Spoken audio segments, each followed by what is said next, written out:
সাংবাদিক কেন ঢুকবে না? সাংবাদিক কেন ঢুকবে না? আমাদের লোক, সাংবাদিক আমাদের লোক, সাংবাদিক আমাদের লোক। সবাই ঢুকতে পারে,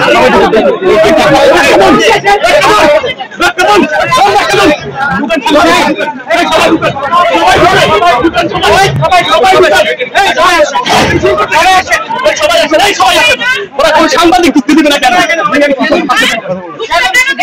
আমরা তো চাইছি না আমাদের বাচ্চাগুলো মারা গেছে, আমাদের কেন ঢুকতে দিবে?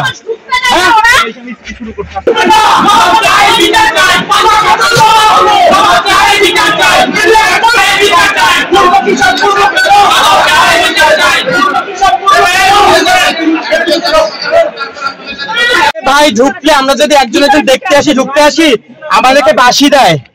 এই যে আশরাফুল ভাই করে গেল বাঁশি ভাই, বুঝছেন, বাঁশি অপমান করে আশরাফুল ভাই বলেন। আমরা সেগুলো জবাব চাইবো এবং কেন 72 ঘন্টার আলটিমেটাম মেনে নেয়নি আমরা সেগুলো জবাব চাইবো। এরকম 5-6টা বিষয়ে আমরা তাদেরকে জবাব চাইবো। শুধু শাহরুখকে হাতে দিয়ে চলে যাবো, কারণ আমরা তাদেরকে জবাব চাইবো। আমরা কি বিচার চাইবো না?